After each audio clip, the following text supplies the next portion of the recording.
Oo nga, confirm witness, umamin, bayad, tapos na kayo ngayon. Ayan, syempre itong balitang ating matutunghayan ngayon ay nagmula kay CM Politics News.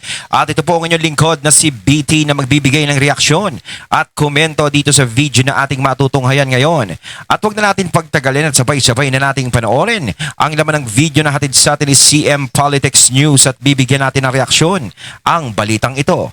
Pasok! May condition ba para pagpatayin ni BP Sara Duterte si Marcos, si Lisa? Ayan, syempre bago natin simulan ng video ito, nais ko nga pala magbigay ng credits dito sa boses at video na matutunghayan natin ngayon at bibigyan ng reaksyon, walang iba kundi si Sir Banat Bay. Syempre huwag niyong kalimutang suportahan ang channel ni Banat Bay, mga katunay, pakibisita po yan at huwag niyong kalimutang mag-subscribe at mag-follow para maging updated po kayo sa mga vlogs, reactions at sa mga balita na hinahatid sa atin ni Sir Banat Bay. At syempre huwag niyong kalimutang suportahan ng mga idol natin, Banateros. Syempre isa dyan ang idol natin na si Sir Banat Bay. Ipagpatuloy natin. At saka si Romualdez, may condition ba? Everyone would say may condition. Kasi sinabi niya, pag ako pinatay, patayin mo sila. Yun. Anong tawag doon? Yun Kapag yung tumibok ang sabi puso. ni BP Sara. Di ba? Ibig sabihin, meron kapag ibig sabihin may condition. Papatayin mo lang sila pag patay na ako. Huwag mo silang papatayin pag hindi ako patay. That's the condition. Ito ang CM Politics News. Mag-subscribe at i-click ang bell button para lagi kang updated. Heto ang mga balitang dapat mong malaman. Ito. Sa magandang hapon, Mr. Witness. Good afternoon, Your Honor. Medyo mahaba na yung pag-upo mo dyan, but allow me a few questions. No? Yung circumstance lang, so paano nagsimula yung investigasyon na na-involve ka? Were you from the start o hindi? At written instructions ba to? O sinabi, may investigasyon tayo? Just konting clarity, paano na-umpisa yung specific investigation? And was it based on the November 3 video? Tama ba? November 23, Your Honor. Okay. It all started, I received a phone call, sir, from my executive officer that there is a video wherein there is a statement given by the Vice President, which is classified as threat, and I was tasked and assigned to investigate the case, sir. Okay. So basically, ganun yung pagkasabi. Na I'm tasking you to look at the video, investigate. Yes, Your Honor. Were you working alone or with a group? With a group, Your Honor. NBI group? Yes, Your Honor. And was this, is there an interagency also or just purely NBI? I don't have personal knowledge. Maybe our chief, sir, has the knowledge on that, sir. Yeah, no, that's all I asked for naman, yung personal knowledge. Yes, Your Honor. So, pakiulit mo yung sinabing, how exactly sinabi sa'yo na tignan mo yung video, imbestigahan mo, or may statement? So, To be specific, sir, as far as I remember, may statement si Vice President regarding the November 23 press conference na kung saan may pagbabanta na naganap, Okay. pakiimbestigahan. pakiimbestigahan. So, ganun ka-general. May Yes po. pagbabantang naganap, pakiimbestigahan. Yes po. And you proceeded by watching the video. Yes, Your Honor. And when you watched the video, you got to the part na may pagbabanta. No, Your Honor, I first don't know which part of that. So, you watched the whole video, of course.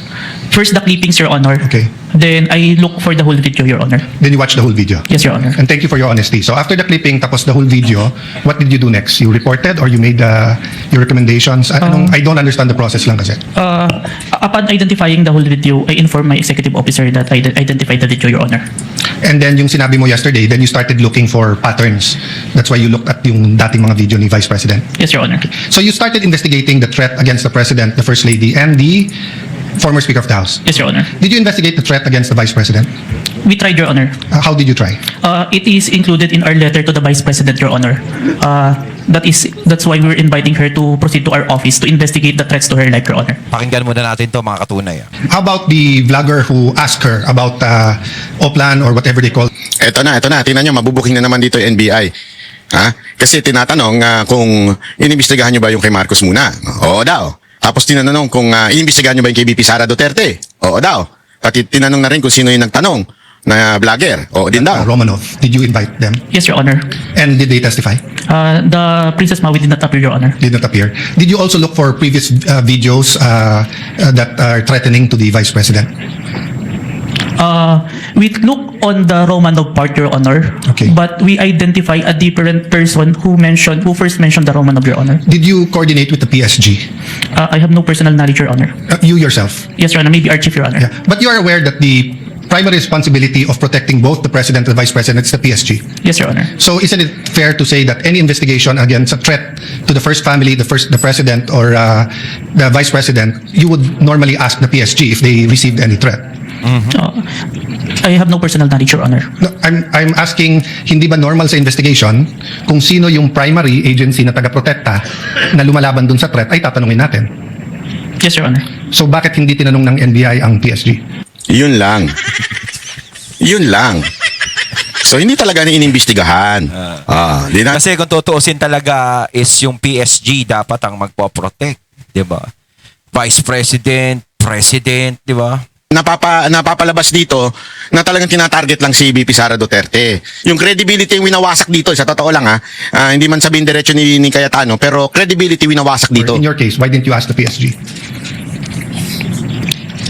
Maybe it can be answered by a chief, Your Honor. No, I'm not. I will ask your chief also. I'm asking you, when they said, look at this, you looked at other videos, you tried to get Princess Maui, you tried to get the vice president, but you didn't contact the PSG for the first lady, for the president, and for all you know, the PSG will tell you right there and there, the threat is real, or the PSG will say, politika lang yan.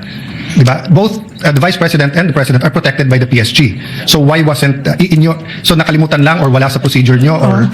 Your Honor, there is already a statement from the National Security Council, Your Honor, that it is an active threat, Your Honor. That's why we start investigation. Yes, and the primary group that will know if it's an active threat is the PSG. So if this was the United States, it will be the Secret Service. So whether the FBI or the CIA, state troopers, the federal marshals, kung sino man mag-iimbestiga, parati nilang tatanungin yung Secret Service. Oo. So I'm just curious why... Kasi kung tutuusin, yun talaga yung dumidikit dun, di ba? Yun ang nakadikit sa Vice President, sa President.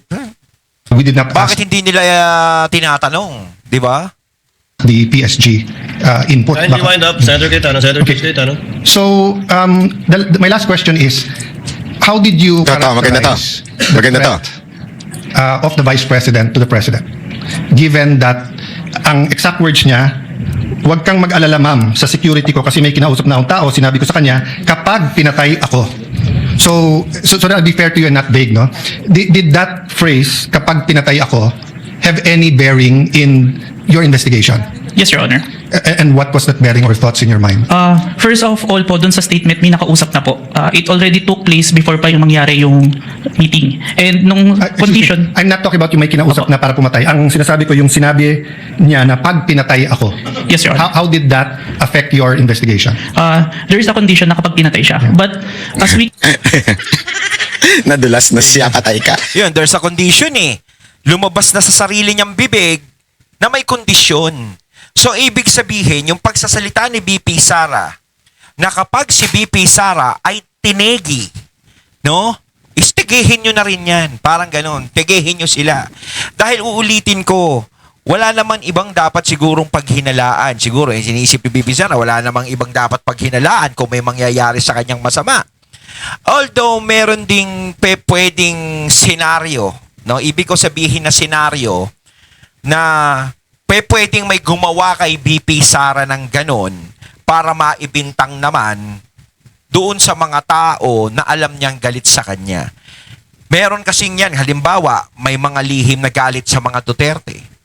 Diba? Maraming nasagasaan ng mga Duterte, pwedeng sila yung gumawa nun. No? Pwedeng ganon. Pero kung tutuusin sa mga nangyayaring ganito, no? Ang unang-unang pwedeng maging suspect kung sakasakaling may mangyari kay Sara Duterte, kuwari nategi siya, no, na wag naman sana, is kung sino yung pinaka-main na talagang bumabardagol sa kanya. 'Di ba? Kumbaga, wala naman tayong ibang maiisip kung sino talaga yung pinaka-main 'Di ba? Gaya ng nangyari kay Ninoy Aquino. 'Di ba? Maraming espekulasyon na lumabas, 'di ba? Kung sino ang nagpaano kay Ninoy. Pero talagang ang pinaka-main na naging suspect ay si Apo Lakay. 'Di ba? 'Yun ang ina nila dati. 'Yun ang pinagbibintangan nila, si Apo Lakay. No? Pero inisip ko din, hindi kaya may mga ibang gumawa din para maibintang kay Apo Lakay. Pwede rin nating ilagay sa mga ganong klaseng senaryo. 'Di ba? Pwedeng maibintang sa kanya. Kasi talagang kapag may nangyari, halimbawa kay Ninoy, may nangyari, pinagbintangan si Apo Lakay. Kay BP Sara, pag may nangyari, pwedeng pagbintangan yung mga sinasabi ni BP Sara. Diba? Kasi kayo yung mga nagkakabanggaan eh. Diba? Parang sa away sa kapitbahay yan eh. Meron kang kapitbahay, may nakaaway ka. O kaya may nakaaway ka na lang. 'Di ba? Nakita nyo, nag-away sila, nagsuntukan sila, nagkainitan sila, nagkabantaan sila. Pag may nangyari dun sa isa dun, sino ang pwedeng maging suspect nun? Sino ang pwedeng balikan nun? Sinong re-resba ka nun? Siyempre, yung nakaaway nun. 'Di ba? Parang ganito rin yung kay BP Sara. Pwede silang resbakan kung sakasakaling may mangyari kay BP Sara. Kasi sila yung nakilala at nabanggit at nakikitang nakalaban ni BP Sara. 'Di ba? At saka dito kasi pinag-uusapan kung sakasakaling may mangyari kay Sara Duterte. Kung sakaling may mangyari sa kanya, saka gawin yung ganun. Eh kung wala namang mangyari sa kanya, mangyayari ba yun? Diba? Kasi iba kasi pinipili talaga nila eh. Pinipili talaga nila na pagbabanta yun. Kasi ang pagbabanta kasi ganito yan eh. Magbabanta ka ng ganun kung sasabihin mo, halimbawa, wala namang mangyayari sa'yo, pero nagbabanta ka. Ikaw, kapag ikaw nakita kita lumabas ng bahay mo, manda ka sa akin, tetegihin kita yun. Tapos wala naman siyang idinudugtong na kapag may nangyari sa akin. Yun yung lagi nilang pinipilit na nagbanta ito, threat to. Parang ganito lang yan kakulit eh. Parang yung yung Xerox copy, legal, tapos yung original, parang tinabunan na yung original, yung Xerox pala pwede nang maging legal na ipasa kung saan-saan. Di ba? So ang gawin na lang natin, legal na pala yung Xerox eh. Tinatanggap na pala yan kahit saan. Eh, di yung pera, gawin na, pa-Xerox na lang natin, tapos yun na ibayad natin. Joke lang. Para kasing kabaliwan naman yun. Diba parang ganun? Para sa akin kasi wala naman ako nakitang pagbabanta doon kasi hindi naman sa pangsarili ni BP Sara yun kasi kung may mangyari sa kanyang masama. Diba? Eh hanggang ngayon wala namang nangyayari sa kanyang masama. Doon ba sa mga binantaan niya may nangyari na bang masama? Wala. Kita nyo nga pagala-gala. Kung saan nakakapuntang bansa, kung saan nakakapuntang lugar, o may nangyari ba? Ganun lang yun. Yan ang mahirap eh. Mahirap talaga pagka nautusan ka lang eh. Kasi alam mo, kahit sinong tao, pag tinanong mo dito, may condition ba para pagpatayin ni BP Sara Duterte si Marcos, si Lisa at saka si Romualdez? May condition ba? Everyone would say may condition. Oo. Kasi sinabi niya, pag ako pinatay, patayin mo sila. Oo. Anong tawag doon? Kapag tumibok ang puso. Diba? Ibig sabihin, Wala ka na magagawa. meron kapag ibig sabihin may kondisyon. Papatayin mo lang sila pag patay na ako. Huwag mo silang papatayin pag hindi ako patay. That's the condition. Eh, kahit sinong tanungin mo, condition yun. Eh, yan. Kasi Nabuking ka. parang yan eh, parang resback yan eh. Pag may nangyari sa aking masama, humanda kayo. Parang ganun. Pag may nangyari sa aking masama, kayo babalikan namin. Ganun yan eh. Pero hanggat wala namang nangyayari sa inyong masama, halimbawa, wala namang nangyayaring masama, bakit ka babalikan? 'Di ba? Kumbaga, yung sinasabi nilang banta na yun is may condition nga naman. Kung sakaling may mangyari lang. Hindi na ba nagbanta si BP Sara sa sarili niya na para talagang pagbantaan yung sino man gusto niyang pagbantaan? Ngayon, kasi alam mo si Cayetano, abogado, magaling siya eh, magaling yan sa hihimasin ka muna. Yan, pupurihin ka muna, sabihin niya. Alam mo, kasi way of communication yan. Tuturuan ko lang kayo. Sabi nga nung iba, sa negosasyon, it has to be an art of negotiation. Unang pasok mo pa lang, kausap sa tao, huwag kagad negative ang dating mo.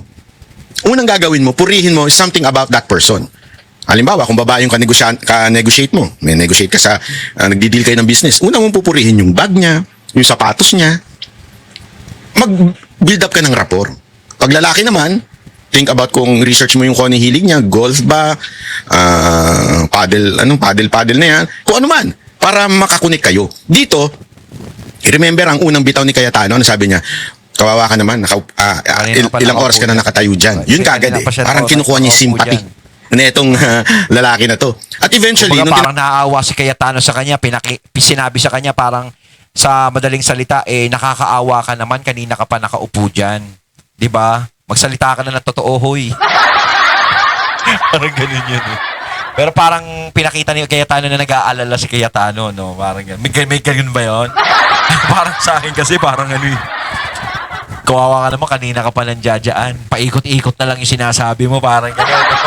Parang ganun yung sinasabi nila, sa isip-isip na kanya, paikot-ikot ka na lang dyan. Sabi mo na yung totoo. Sisinungaling ka lang, no? Parang ganun. tinatanong niya, mahinahon siya magtanong. Hindi condescending. Kasi pag sinabi mo condescending yung tanong, paatake yung tanong, yung defense mechanism ng taong tinatanong mo, aangat yan. Eh dito, binaba niya na eh. No, magaling, Siya na nga mismo nagsalita eh. Oo, condition nga yun. May condition yung threat na yun. Cayetano. Doon pa lang, sabi ko, finish na. Finish na. Tapos na laban. Mantakin mo Tsaka sinabi lumabas mismo sa bibig nung testigo oh. 'Di ba? mo na condition lang yung threat na yun. So wala talagang grave threat. Tuloy. You see, it's only applicable if there is only two parties. The statement make a loophole wherein a third party can use that na kapag namatay si BP, Para nagkamali siya ng bitaw doon, ano? Sabi niya mismo, may loophole yung statement. Parang siya nag-iingat siya sa mga sasabihin niya. Kasi sa totoo lang, no, kung ikaw talaga organisado talaga yung sasabihin mo, yun talagang sa totoo lang, di ba? Is hindi parang nag-aalangan ka. Kasi siya parang nag-aalangan siya sa mga sinasagot niya, parang may iniiwasan kung magkamali ako sa mga sasabihin ko. Kasi kapag nagkamali ka, yun yung totoo. Di ba? Yun yung nadulas ka. Oh. Di ba?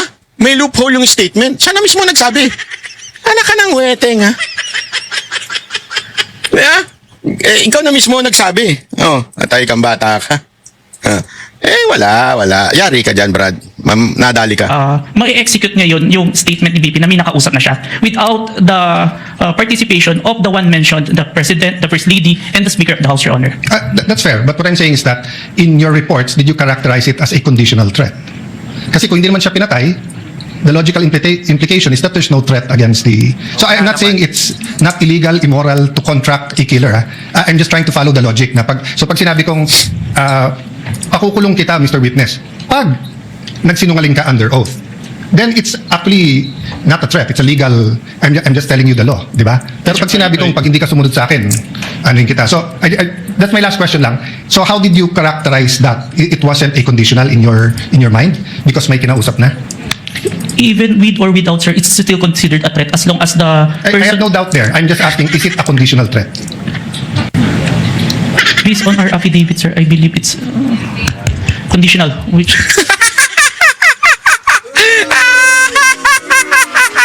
Based on your affidavit. affidavit. But your initial... Tapos ang usapan, it's conditional.